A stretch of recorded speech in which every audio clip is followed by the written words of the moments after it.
All right, how's everybody doing? So, yesterday I made this knife. I made this out of a 2x4. I cut a little stencil, cut it out, shaped it with a sander, took a little bit of my middle left finger off. and so I made a video last night, just kind of introducing it and talking about it. I have changed some stuff. I've made the swedge a little bit, not as kind of steep of a ramp, kind of smoothed it out some, and just kind of cleaned up some edges. So I guess I'm kind of OCD and I wanted to make sure it was shaped correctly. And I took the ramp up this a little bit so it wasn't so round on the end. Just took a little bit extra material off. So all of these, let me move this back. So all of these knives are all, on this line. So you can see about how they compare. So this wood model is almost an inch longer than the K-bar. So last night I kind of introduced the knife, but I wanted to kind of talk about, the philosophy of use or whatever, and where I see this fitting into things. So this is a Ontario K-bar. I think it's like 80s, 90s. And I think Marines are still issued these. I don't know if they are still getting those Ontario bayonets that are kind of like a fighting knife. It's like a Spec Ops. I think it's the 7 fighter, but it has serrations on it. I'm not really sure what guys are getting right now. But, this has been around since World War II. And it's considered a fighting knife. This is people see it, even though there's Mark IIs and different ones issued to different branches. Everybody sees this as a K-bar, Marine fighting knife. And I have about 4-inch palms for reference here. So I have a large mechanics size gloves, but my palms are a little longer than most people's this size. So you can see in a K-bar, if you grab up to the guard, you have a little extra. So that could be for a grip like this, or people who have huge hands, so it's just it just fits, or maybe some chopping. But that is the let's see, how long is that handle? It's about 5 inches. K-bar has got about a 5-inch handle. The blade, let's see, blade is it's a little bit over 6 inches. So that's a good size for belt carry, I guess. So what is this knife useful for? And what do people use it for? So there's a lot of generations from World War II. There was screw pommels, peened pommels, and they added pins, changed the tang some. I think there was, I don't know how many exactly, but there were multiple generations of K-bars in World War II. And some of that was because the designer, or the companies wanted to do things certain ways, but the government wanted to be able to replace the pommels and, I guess to repair things. But what Marines will almost always do is break stuff. So they were breaking these because they were, if you're out in the field, it's easy to say, hey, use the correct tool for the job. But you don't always have a toolbox or a garage when you're in the middle of the desert or the jungle or, wherever you might end up. So guys were using this pommel as a hammer. They were hammering and it was breaking the tangs off, breaking that the pommel off, or causing it to break off or fall off. So they kept trying to fix it to make it better. And I'm sure you've seen, these have like a rat, not a rat tang, but it's a really thin tang that goes down through here, and the leather is kind of stacked around it, and they remove the leather to make the handle. But this is a very thin tang. It's not a full tang knife where you can see the tang. So even though this might be considered more of a fighting knife, it has like a sharpened swedge, guys are using this for utility, mainly in the field. There are some guys that get in knife fights, like I'm sure you guys have seen that one in Ukraine recently, but most people are not having knife fights. You know, sometimes it might happen, you know, close quarters, you get in, you get stuck, you know, entangled with somebody and you can't get your pistol or whatever. And if you can get your knife, maybe you can end things that way. But for the majority of people, they're using their knife to hammer stuff, sometimes to pry stuff, cut open MREs, cut things for utility, poke holes in things, open packaging, sometimes as a pry bar, you know, but a ton of different things. And I have a bunch of World War II knives that have marring marks all down the spine. And you can tell that's where they were hammering with it. You know, people are hammering in tin stakes, trying to bust things open. You know, it happens. And, you know, you can tell guys, hey, you're not supposed to do that. But, you know, unless you're there and you don't have the tools you need, all you have is this on your side. Oh, what are you going to do? You're going to use your pistol or your rifle to hammer? So, you know, sometimes tools get put into jobs they weren't intended for. So you got to make sure they're tough. Now, let's say you did have this K-bar and you were in a jungle or like a wooded environment. You know, this is what is this? Like, is it 1/8 of an inch?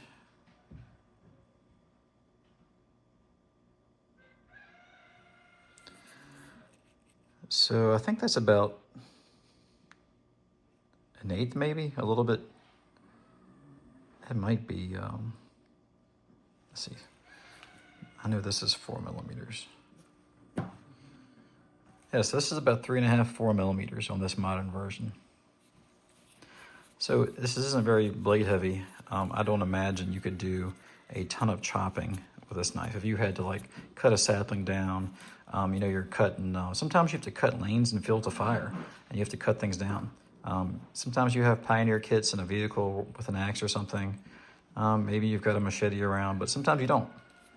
So I don't think this would do very well in a lot of that type, you know, clearing lanes, fields of fire, you know, clearing areas around where you might be setting up a tent, you know, things like that, where you are doing like almost like a bushcraft, you know, kind of prepping your little living area or your fighting position. So, yeah, can you stab somebody with this? Yep, it's got a guard. You can definitely stab somebody with it. You can stab somebody with a screwdriver or just about anything that's sharp. So, let's see. So this is the knife, minus the scales. I did replace the scales when I got back home, but this was my first deployment knife. I brought this on the 11th MU with me, and you know, I carry this around a lot, and I did a bunch of utility stuff with it. You know, anybody ever needed a knife, you know, I had a knife. You know, I used it to open things, and the old Becker sheath actually kind of fell apart, you know, while I was over there, and it was barely hanging on when I got back. But so this has like one of those pommel strike things on it. A lot of guys get all hung up on pommel, you know, glass breakers, skull crushers. I'm not, you know, overly concerned about that, especially if it causes some other problems or, you know, it makes the knife uncomfortable. So this knife is almost the same length as the BK7. And so you'll see one thing that immediately sets these apart is this has a belly.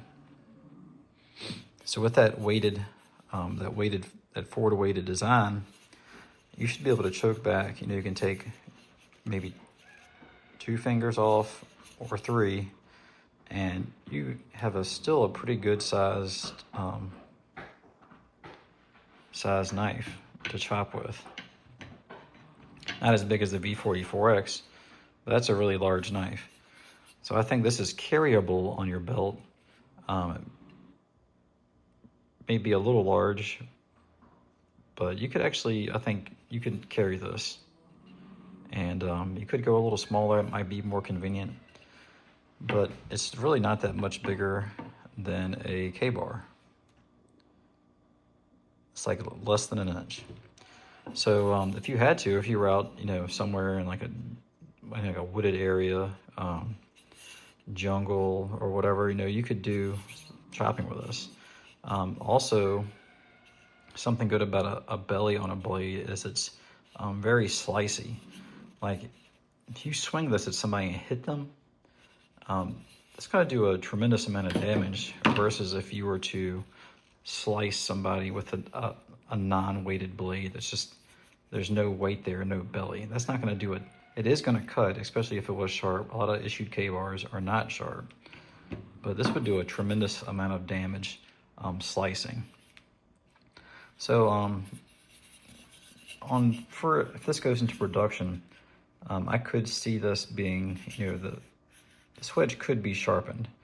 I would rather preserve some of the tip for puncturing, you know, certain things, but it could be sharpened. Maybe have it made so it could be sharp if somebody wanted to, you know, file it down and sharpen it, or take it to a knife maker or somebody and sharpen it down for them. I'm not overly concerned about back cuts or, you know, having a sharpened swedge. I think that does kind of diminish the tip strength. And, you know, this is 3/16, 5 millimeters, and doesn't have a sharpened swedge. And you can see like how much of the tip is there. When you start sharpening swedges, you start really thinning out those tips a lot. So as far as like stabbing with this, can you stab somebody with this, even though the back is dull? Of course. I've put this knife right here through a tailgate like 20 times, and it cuts right in there. And I guarantee you a soft target is going to go in there the same. Is it going to go through maybe jackets as easy as something like this? And, you know, like a thinner a knife or a stiletto? Yeah, it may not, but it's going to stab into things. Like you are going to be able to stab with this knife, especially since you have you know, a lot of surface area there.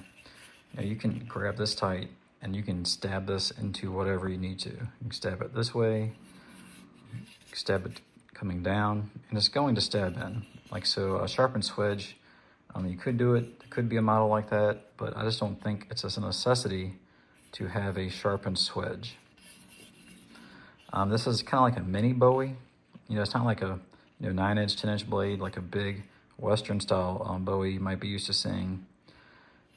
But it is a Bowie like clip point blade, and I think those blades do a great job at you know, just being like a good utility do-it-all type knife. I looked at different, you know, if we're doing like a fighting combat utility knife, I looked at doing maybe like a spear point or something, or like a flatter back like this. But I do think you get a lot of benefits from having this back flat, just having the surface there from leaving the back flat. It's just gonna make the tip stronger. But on this, you know, I have like the fuller a little bit ground on that side some. So you could choke up, like on the V44X, if you do like the wrist lanyard, put your arm through and use it for slicing. You could do like some food prep or skinning, and I think this will be a lot more manageable than like a larger knife. So you can kind of pinch that fuller on both sides, and I think you can still use this for a lot of stuff. You know, a pointy tip is good for, you know, doing like drilling and stuff, or like using it as an awl, poking holes in leather or whatever you gotta do. But the handle on this, let's talk about the handle. So the V44X handle was meant to be, you know, this is more like a one-tool option. I know some guys don't believe in that, but this is my take on a one-tool option, where you can choke up. You know, you might only have this. You don't have an axe, a saw, a belt knife and a tiny knife. But you know, my idea with this was, okay, you've got a pocket knife or something small, and you want a tool that's going to do everything that you need to in the woods. So you can choke up with this. You can do your fine carving. You can hold it like a mid grip, and you know, it's pretty, you know, nimble. You can choke down, way towards the back, and you can really do some heavy chopping with this. And it's only 3/16, like it's like 5 millimeters, so it's not very heavy. It's almost like a compact machete. So when I wanted to scale that down, I didn't really want this knife to be a multi-grip, and I wanted it to be more carryable. So I did a grip where I pretty much kept the top dimensions and kept the bottom dimensions, but I just kind of shortened it some to make everything more compact. Let's see, so it's about 3/4 of an inch shorter, but very similar to the V44X. So it's got that surface area there that I think is very important, and it's got surface area in the back on the pommel that's very important. I think for just being comfortable, keeping your hand from slipping. And a lot of people, this is one reason I don't like some of the Becker handles. So this piece is cut off, and you might not think you need that, and you might not with a smaller, you know, a blade that's not as front heavy. But I really do think when you're chopping like this and you're coming down, this flat piece back there, that extra part of the grip is going to help you decelerate the knife and have more control of your knife while you're chopping. And it's going to prevent things like deflections and rolling. And this is going to make the knife, I think, more usable and a safer knife to use. So I guess that's mainly it. You know, everything's kind of, the guard's kind of cut down some.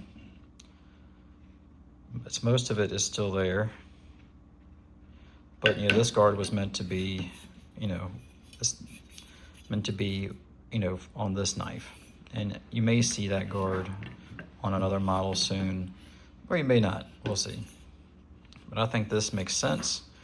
So right now, here's the models that I've got going on. I've got the X. I'm not sure what I'm gonna call this yet, but you field utility combat something, I'm not sure. And this is like the EDC, like everyday carry version, which I'm working on right now. So it's like a little bit less. This is actually the blank, but the hardware is in the wrong spot. So I had to reorder those blanks. But a little, slightly less than 4-inch cutting blade, about 8.6 inches long, full grip. And I did add a guard, just because I didn't think that was enough material to keep your tendons from getting cut if you stab like this and your hand went forward of the guard. So I added a guard. I think that was more important on an EDC than getting like super close for carving. And you can still get pretty close. This isn't like a huge knife. So these are my 3 models I got going on right now. I've ordered like 4 blanks of different models. I have one I ordered this length with no choil. I have another one that I've ordered with this blade length, 9 1/4 on this handle.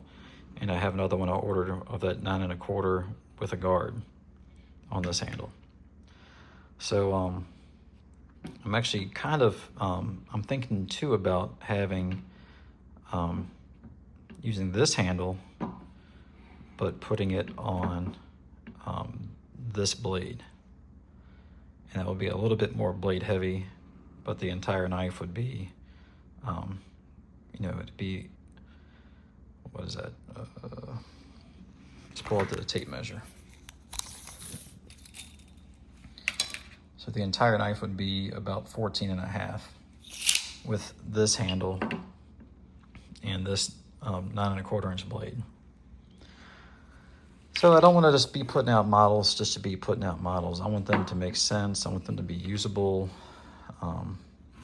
If people are asking for them, I try to help, but I don't want people just to get a bunch of knives and for the sake of getting stuff and not have them serve a purpose or not have them, you know, function the way that I want them to function. So let me know what you guys think. Do you want to see this handle with this length blade? Do you think like a knife like this, like a Becker BK7, do you think that makes more sense? You know, tell me what you think. So that's about it. That's what I got going on right now. I'm waiting on these blanks with the correct hardware to show up. I'm waiting on these blanks. I have 3 blanks I've ordered. I have another one like this that has a 12-inch blade on it that I'm sending to somebody. And yeah, got a bunch of different things going on. But this is a long video. If you've watched to the end, then thank you. And here's my little boo-boo. I've seen a bunch of guys recently that have had finger injuries. I've seen some crushed fingers. I've seen some cuts. And I guess I just got mine too, so I'm part of that. Workplace injuries is now at 0 days without an injury now. But yeah, I've been messing around with this, and I just think that this is just a good size knife. A good traditional Bowie, about 1 inch wide handle. It's nice and contoured, but you know, it's not, the only thing I might do, I might put a little, what do you call it? Like take a little material off right there, so if you're up here, your thumb bow doesn't hit. But some people like that ledge. I don't know, I might take a little bit off right there. But I don't know, I just think this is a good, practical size knife that may be a little bit bigger than your hunting knife, but I think it can do a lot. And it might not be, it's not gonna chop as good as the V44X, but I do think that, let's see, what is the blade length? What's the difference in lengths there? It's about 3 inches. This blade is about 3 inches shorter than this blade. So I just think this is gonna be easier for people to carry on their belt and just have with them. But I'm really happy how this handle turned out. I did this yesterday out of a 2x4, and yeah, that's about it. So thanks for watching. Let me know what you guys think, and you guys have a good one. And be safe and watch those fingers. I've ground a ton of blanks out of, like, you know, throwing knife blanks and stuff out of this saw blade material, and I have never hit my finger or anything like that. And I did it yesterday, taking some material off of the 2x4 to make this model. So I got my blood sacrifice in, and we'll see what happens with this. All right, have a good day. Later.